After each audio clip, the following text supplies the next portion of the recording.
창세기 1장 그 26절에는 하나님이 인간을 창조하셨는데 우리의 형상을 따라 그렇게 창조하자 그랬습니다. 그러니까 우리의 형상은 곧 하나님의 형상대로 이게 창조하셨다는 거예요. 하나님의 형상대로, 이 말이 우리가 그 신학적으로 굉장히 그 중요한 말이에요. 그러면 형상, 그러면 어떤 우리가 모양을 생각하잖아요. 그죠? 모양을 생각하는데 우리가 아는 하나님은 모양이 없는 영이신 하나님이시잖아요. 그죠? 그래서 어떤 형상도 만들지 말라 그랬잖아. 그러면 하나님의 형상대로 인간을 창조하셨다는 그 말이, 그러면 하나님이 어떤 모양으로 우리를 만드셨나? 이렇게 생각할 수 있잖아요. 근데 성경은 그래서 항상 의미를 찾는 게 중요해요. 여러분, 이제 옛날에는 우리가 왕을 말할 때 신의 형상이다 이랬습니다. 왕을 말할 때 신의 형상이다. 실제로 그 옛날 고대의 왕의 그 무덤 앞에 가면 비석들이 있잖아요. 이런 것들을 고고학적으로 찾아보니까 거기에 진짜 왕을 신의 형상 이렇게 표현을 했다. 그래서 이런 걸 볼 때 우리가 하나님의 형상이라는 건 어떤 모양이 아니고 하나님의 형상대로 인간을 창조했다는 것은 인간을 왕 같은 존재로 만드셨다. 이렇게 해석하는 것이 옳다 이렇게 생각해요. 왜냐하면 그 다음에 봐봐요, 여러분. 26절 그 다음에 보면 바다의 물고기와 하늘의 새와 온 땅에 기는 모든 것을 다스리게 하자. 다스리게 하자. 이게 다스리는 건 왕이잖아요. 다스리는 건 왕이잖아요. 그러니까 왕 같은 존재로 만드셔갖고 인간으로 하여금 이 자연을 다스리게 하셨다. 그래서 이 하나님의 형상대로 인간을 창조하셨다는 것은 왕 같은 존재로 우리를 만드셨다. 이렇게 해석하는 것이 좋다. 저는 그렇게 생각합니다. 또 그게 앞뒤가 맞는 말이고, 이 하나님의 형상의 어떤 모양이 아니라 우리 인간을 왕 같은 존재로.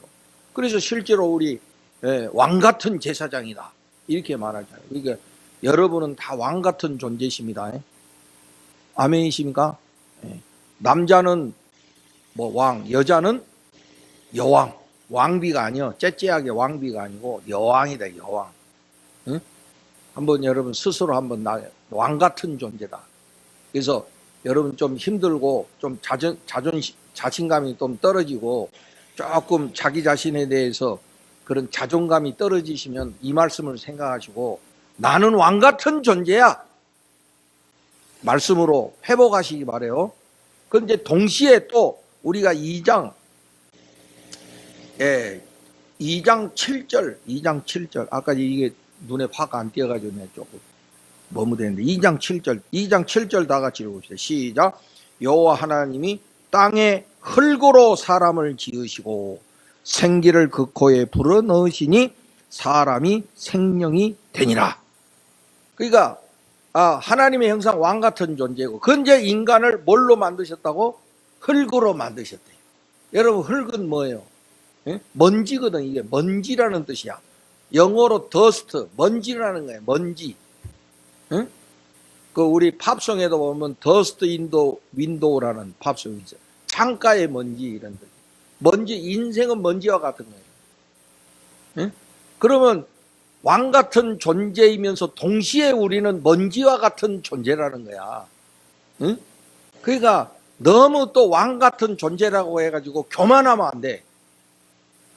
동시에 우리는 흙과 같은 존재라는 사실을 알고, 그렇기 때문에 연약하고 부족하고, 우리에게는 그런 이 여린 모습이 있다는 걸 알고 겸손해야 돼.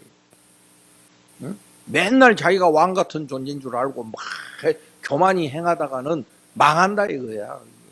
왕 같은 존재라는 자존심을 갖는 것도 중요하지만 동시에 우리는 흙과 같은 존재라는 이런 겸손함도 겸비해야 된다 하는 것을 성경이 우리에게 말해주는 거예요. 여러분, 왕 같은 존재로서 자신감을 가지시고, 또 우리 인간은 흙이라는 존재라는 걸 아시고 겸손하시고 요렇게 인생을 사시면 잘 사실 거다, 이런 교훈을 우리가 함께 나눕니다.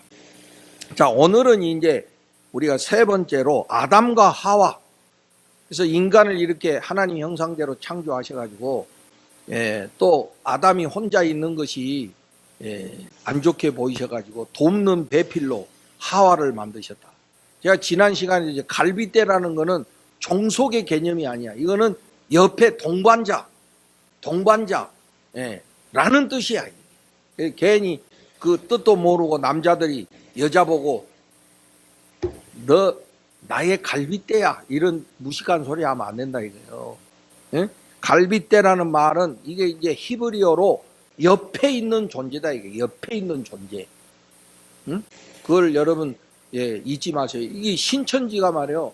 신천지나 이런 JMS들이 성경을 똑같이 이야기해요. 그러면서 갈빗대, 여자는 남자의 종속이야, 이런 식으로 해석을 한다니까. 그러면 사람들이 그게 맞는 줄 알아요. 그래서 우리가 오늘도 그 선악과 따먹는 이야기가 나오는데, 선악과를 따먹었다. 근데 따먹었다, 이 말을 가지고 성적인 것으로 비유를 해가지고 해석을 해요. 꼭 양아치 같은 해석 아니야? 그런데 사람들이 거기에 빠져갖고 말이지, 그런 거기에 끌려간다 이거예요. 그래서 똑같은 성경을 말하는데 그렇게 해석을 한다 이거예요. 그러니까 갈빗대도 글자 그대로 보면은 여자는 남자의 어떤 종속품이야, 이렇게 생각할 수 있잖아요. 그런데 그 뜻이 아니다 이거예요. 갈빗대라는 그런 히브리어는 그런 뜻이 아니라 옆에 있는 존재다, 이런 뜻이야. 그러니까 남자와 여자는 서로의 협력자요, 서로가 돕는 배필로서 하나님이 창조하셨다는 거지, 여자가 남자의 종속이라고 하신 적이 없다 이 말이에요. 내가 여자는 아니지만은 여자를 이렇게 높여서 말하는 거는 내가 여자한테 잘 보이려고 그러는 게 아니라 성경이 있는 대로 말하는 것이다 이거예요. 자, 그래서 아담과 하와를 만드시고 남자와 여자를 만드시고 이들로 하여금 이제 에덴 동산에 이렇게 살게 하셨죠. 그런데 우리가 창세기 1장과 2장에는 하나님이 창조하시고 보시기 좋았더라 이렇게 됐잖아요.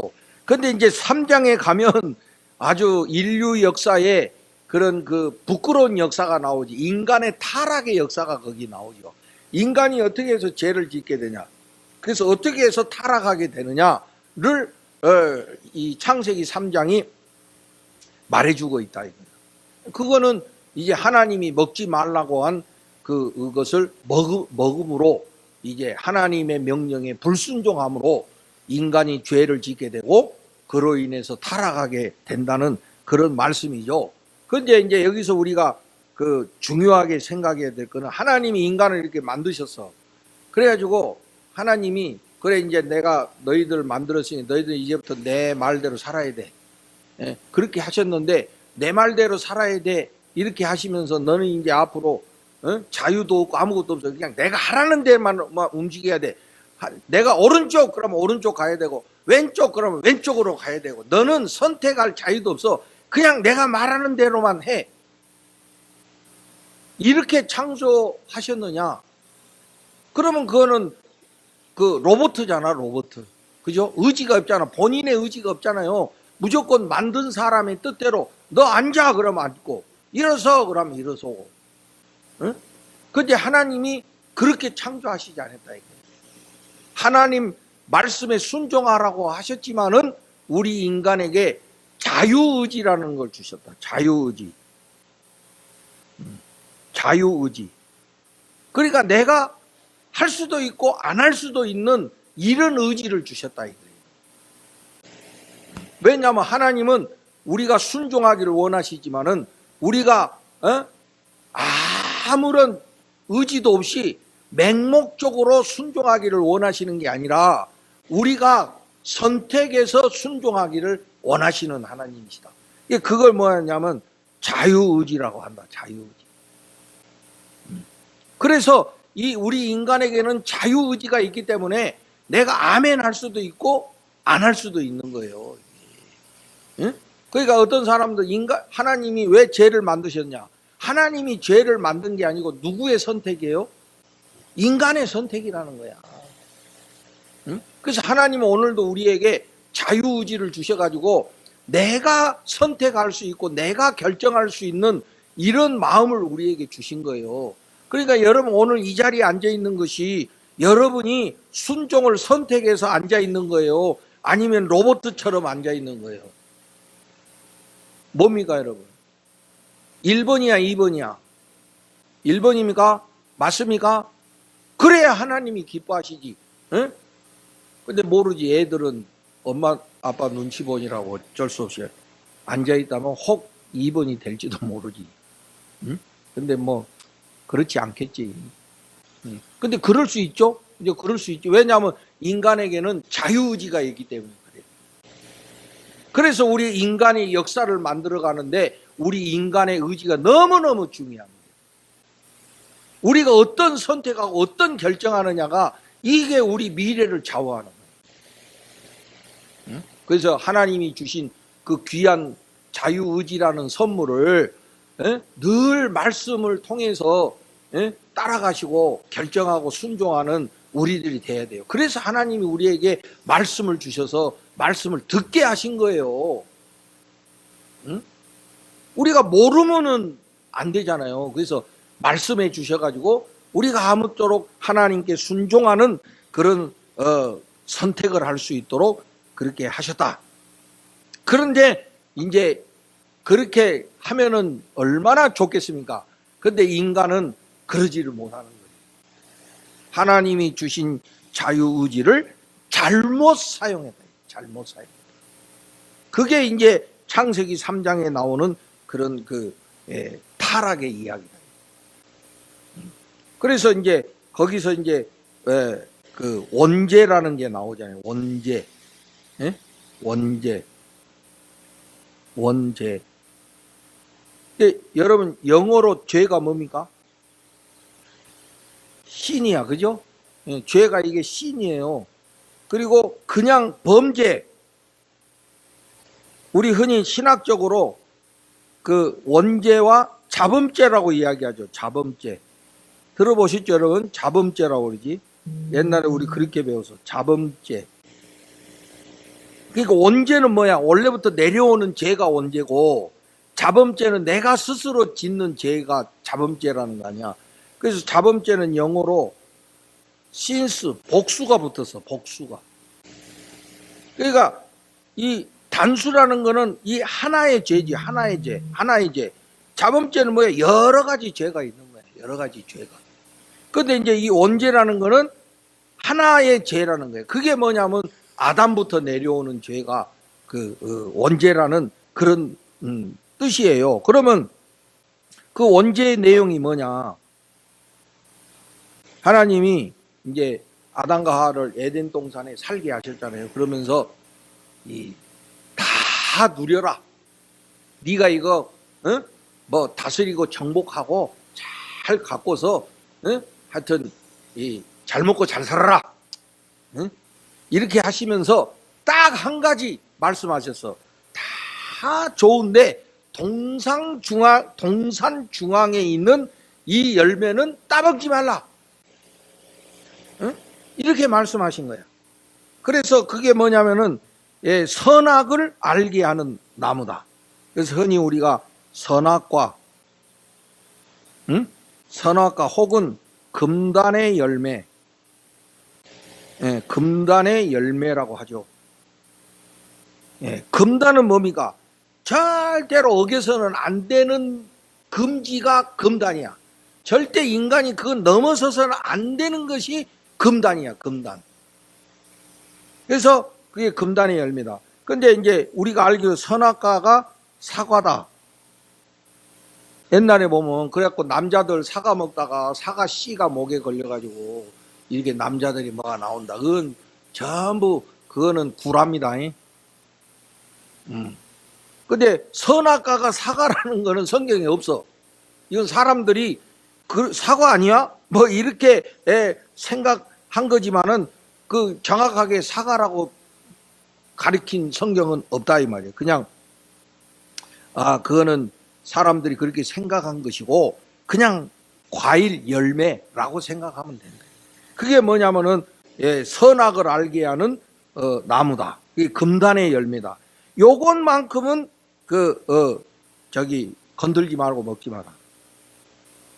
아니 건들지 말라고 한 게 그냥 먹지 마라 그렇게 하신 거예요. 그러면 왜 하나님이 그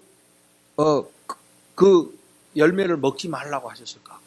뭐 그 열매가 무슨 특별한 것일까? 응? 뭐 아니면 뭐 금으로 만든 건가? 응? 너무 뭐 비싼 거라 먹지 말라고 하셨나? 응?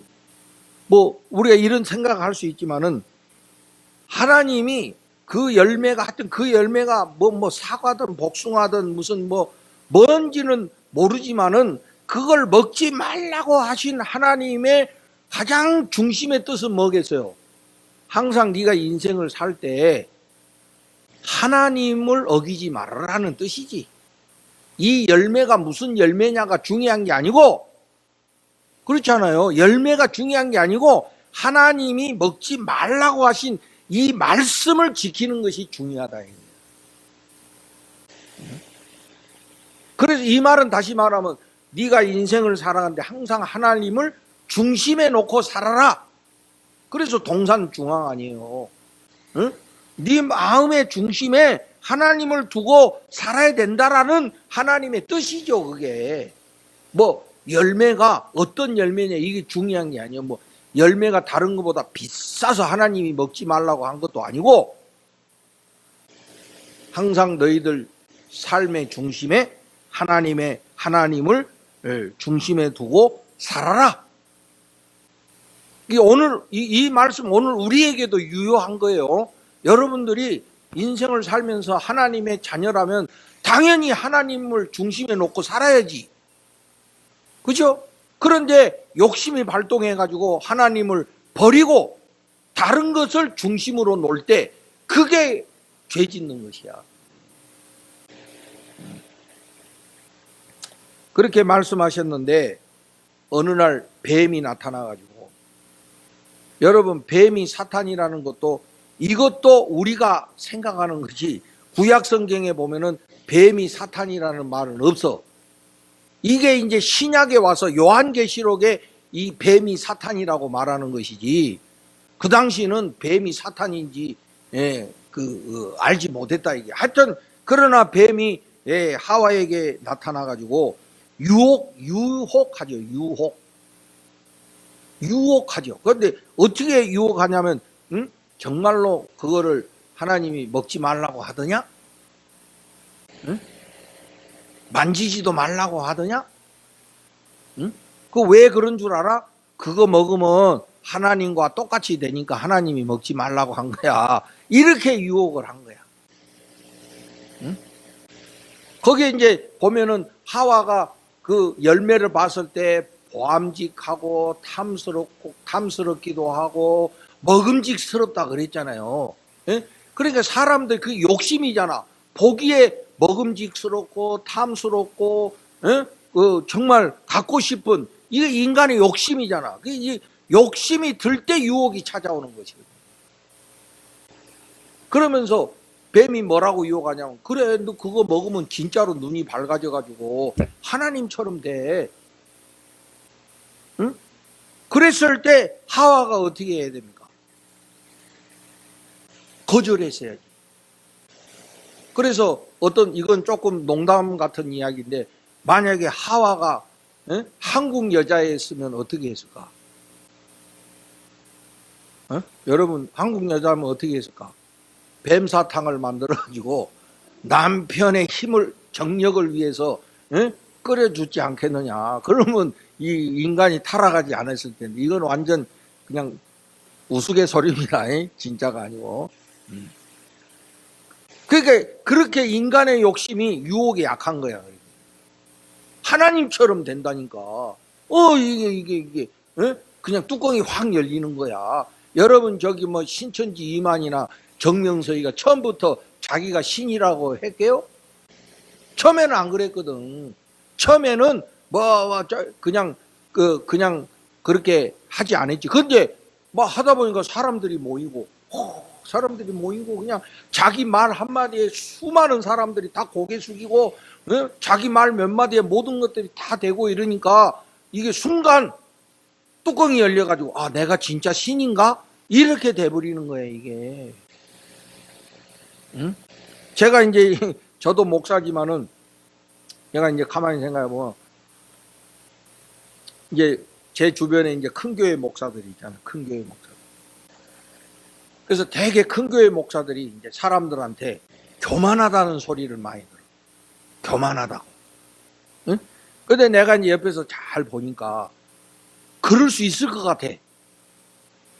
만약에 예를 들어서 우리 교회가 한 막 수천 명이 되는데 그 수천 명이 내 말 한마디에 막 순종하고 내 말 한마디로 착착착 움직인다고 한번 생각해봐. 사람이 유혹받겠지. 오, 이거 대단한데? 응? 그러면 살짝 자기가 내가 이거 보통 인간이 아닌 모양이다.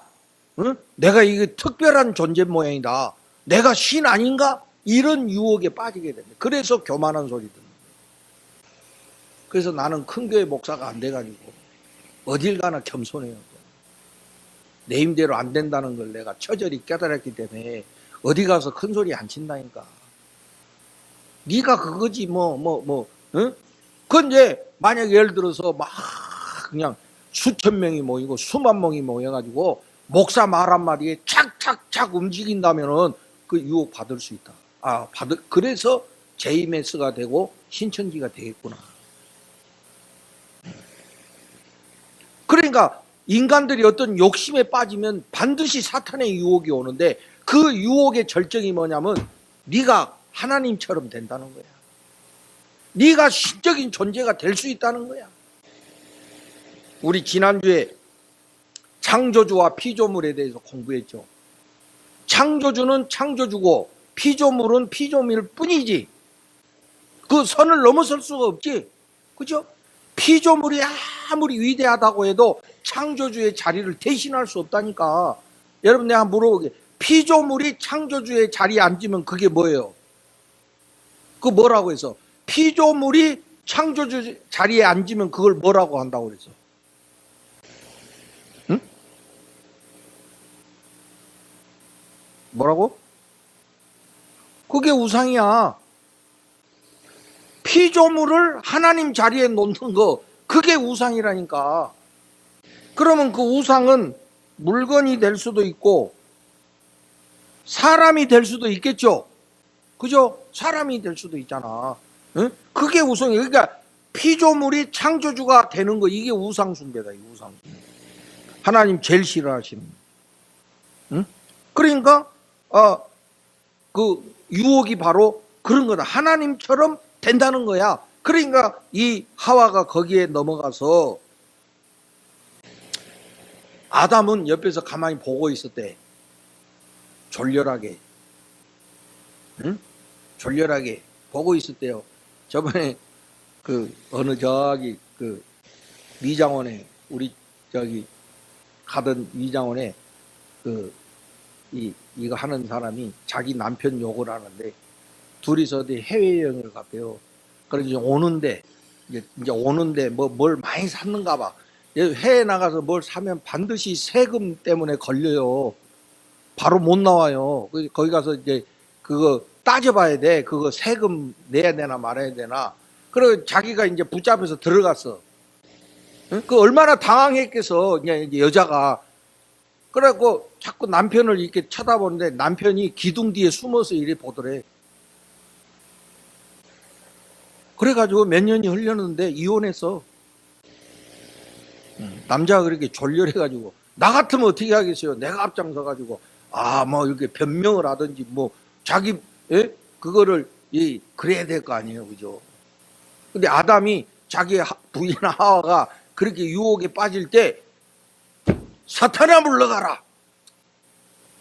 하나님 말씀을 어기면 되겠냐? 이러면서 부인을 바로 잡았어야 될 거 아니에요. 근데 아담이 아무 말도 안 하고 있다가 하와가 먹는 거 보고 아무 일이 없거든. 그러니까 같이 먹었대. 그래서 부부가 같이 죄를 짓는 거예요. 누구라도 하나가 깨어 있어가지고 안 됩니다. 이 하나님 말씀을 우리가 어기면 안 됩니다. 우리가 하나님 말씀대로 살아야지. 이거 우리 이렇게 하면 안 됩니다. 누군가 하나는 그랬어야 되는데 둘이 그냥 한 마음이 돼가지고 불순종해가지고 하나님의 말씀을 어겼다 이 말이에요. 이게 인간이 죄에 빠지는 과정이야. 욕심이 생겼죠. 욕심이 생기니까 유혹이 나왔지. 응? 유혹을 받아서 그걸 이겨내지 못하고 죄를 졌지. 근데 부부가 같이 죄를 졌다. 물들어가. 죄는 전염성이 있어. 죄는 전염성이 있다고. 이 사람 죄 지면 그 친한 사람도 같이 죄 짓게 되는 거예요. 응? 그렇게 해서 이들이 이제 죄를 짓게 되고, 그래서 어떻게 됐습니까? 자기들의 알몸이라는 사실을 알게 되고 바위 뒤 가서 숨지요. 무화과 잎으로 자기들의 부끄러운 것을 가리고 숨게 되죠. 그러면서 결국에 이 아담과 하와는 어떻게 됩니까? 에덴 동산에서 쫓겨나지. 그래서 그걸 우리가 뭐라고 합니까? 실락원이라 한다. 이게 원자가 정원이라는 뜻이야. 낙원의 동산에 잃어버렸다. 이게 실자 잃어버렸다는 거예요. 잃어버렸다. 에? 낙원을 잃어버렸어. 왜? 죄를 져서, 죄를 지음으로 해서 낙원을 잃어버렸다. 그래서 그걸 실낙원이라고. 그래서 에덴 동산에서 쫓겨나게 되는 거예요. 그러면서 이제부터 아담과 하와는 하나님 없는 삶을 살아야 돼. 응? 하나님과 함께하는 삶은 행복한 삶이었는데 죄를 지어서 추방돼서 하나님 없는 삶을 살게 되면 그때부터 고역이다. 왜냐하면 에덴을 잃어버렸잖아요. 에덴. 응? 여러분, 에덴이라는 거는 거기 우리 책에도 나오지만 기쁨, 즐거움, 평화 이런 뜻을 가지고 있거든. 그게 처음에 하나님이 창조하신 대로 살면 우리는 늘 즐거움과 기쁨과 평화를 누리면서 사는 존재야. 그런데 그걸 잃어버렸기 때문에 불행과 불안과 두려움과 죄의식 속에 살아갈 수밖에 없어요. 그게 뭐냐면 낙원을 잃어버린 인간의 모습이에요. 그래서 모든 것을 애써야 되고 모든 것을 고생해야 되고 이랬대요. 그래서 이제 그 잃어버린 에덴 동산을 우리에게 다시 찾아주신 분이 누굽니까? 예수님이시죠.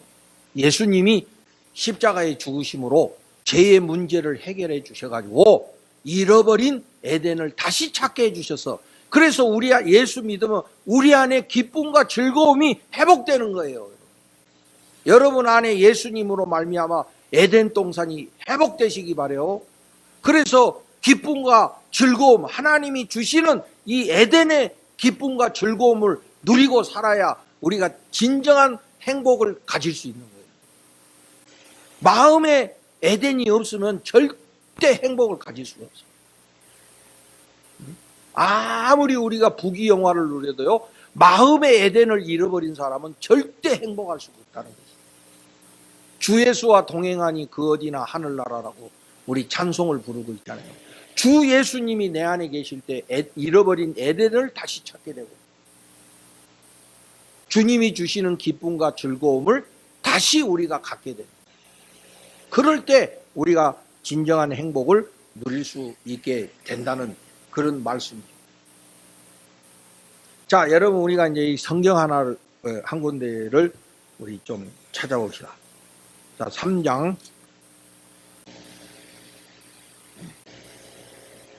2장 9절 2장 9절 2장 9절 2장 9절. 자, 2장 9절 읽어봅시다. 시작.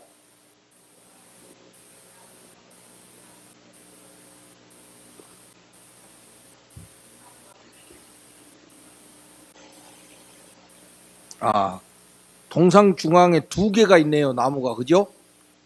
하나는 뭡니까? 생명나무. 하나는 선악과죠. 자, 그러니까 인간이 선악과를 따먹어 버려갖고 죄를 졌는데, 동시에 에덴에서 쫓겨났으니까 생명나무도 잃어버린 거죠. 그죠? 생명나무도 잃어버린 거 아니야. 그런데 이것을 언제 되찾느냐? 언제 되찾느냐? 우리 계시록 22장 2절, 요한계시록 22장 2절로 간 것이다. 성경 끝으로 계시록 22장 제일 끝이죠. 제일 끝. 22장 2절 다 같이 읽어보세요. 시작. 다 같이 시작. 길 가운데로 흐르더라.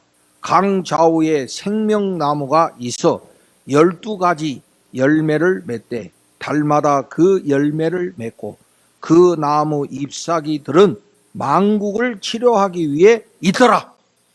자, 그때 잃어버린 생명나무가 여기 나왔네. 그죠? 하나님 나라의 생명나무가 있다는 것이지. 다시 찾는 거죠. 다시 찾는 거. 잃어버렸던 생명나무를 우리가 하나님 나라에서 다시 찾게 된다 이 말이에요. 이거를 우리에게 이루어 주신 분이 예수님이시다. 예수님이 그래서 우리의 생명이 되시는 거예요. 생명이신 예수님이 내 안에 살아 계실 때 우리가 생명나무를 되찾는 거예요. 그래서 우리는 그 하나님의 그 생명으로 살아가게 되는 거죠. 그게 믿음이고 그게 믿음의 삶이라는 것을 여러분 잊지 마세요. 이거는 인간이 노력해서 얻는 게 아니야. 우리가 노력해가지고 얻는 게 아니라니까. 하나님의 은혜로 주시는 거를 우리가 받는 거야. 받는 거. 아멘. 하나님이 주시는 거야. 이거 우리가 노력해서 받는 게 아니야. 그래서 예수님의 생명이 우리 안에 늘 충만히 있어야 돼. 예수님의 생명으로. 자, 그런 이제 그렇게 해서 타락이 됐는데, 그럼 죄의 결과는 뭐냐? 인간이 죄를 지은 결과가 뭐냐? 우리 책에 있죠. 11페이지에 보면 죄의 결과. 자, 첫째가 뭡니까? 뱀이 저주를 받아. 유혹하는 놈이 나쁜 놈이야. 응? 항상 꼬시는 놈이 나쁜 놈이야. 그래서 우리 창세기 3장에 보면 이 여자의 아들이 뱀의 머리를 짓밟는다 그랬죠. 응? 그 여자의 후손 예수님이 이 뱀을 멸망시키신다. 이렇게 우리가 해석하죠. 그리고 두 번째는 땅도 저주를 받아. 땅도 저주를 받아. 그래서 땅이 우리들에게 가시를 내고 엉겅퀴를 내. 응? 원래 이 땅이라는 건 인간에게 생명을 유지할 수 있는 먹거리를 주는 게 이게 땅이잖아요. 그런데 그 땅이 인간에게 가시와 엉겅퀴를 낸다. 여러분, 그게 이제 오늘로 이야기하면은 오염,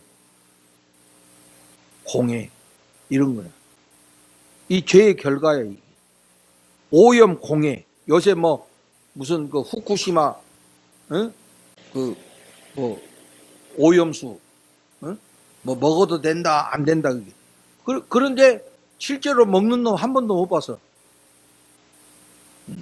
먹으면서 짜고 저짜고 그래 좀 먹어가지고 기다려봐야 돼. 얼굴이 어떻게 변하는지. 응? 근데 말로만 괜찮다. 응?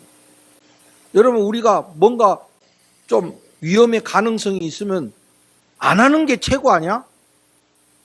그죠?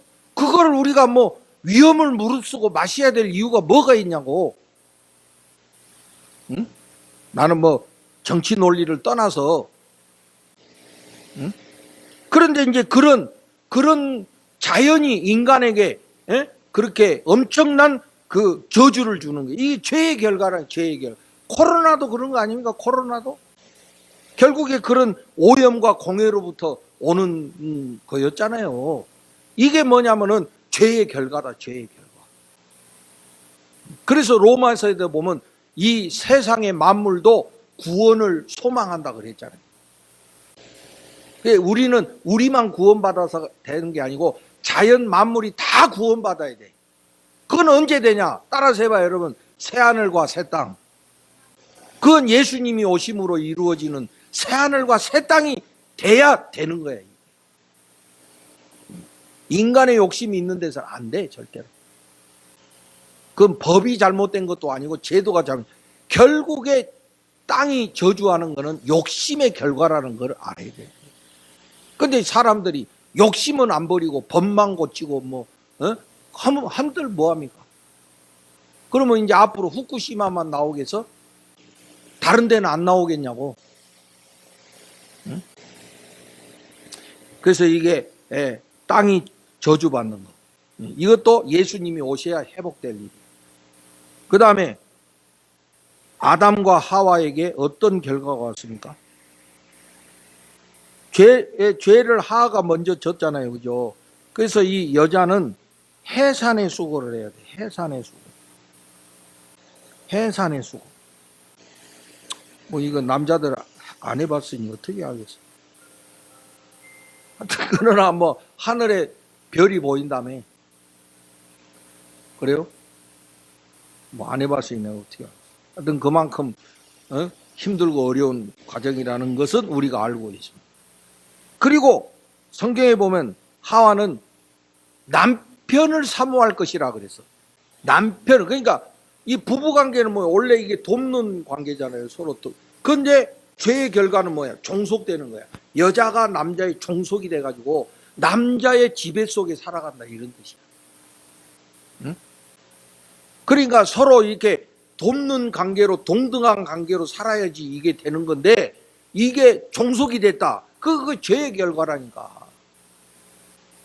그러니까 여기 이제 우리 이제 부인들은 남편의 노예로 살지 말고, 응?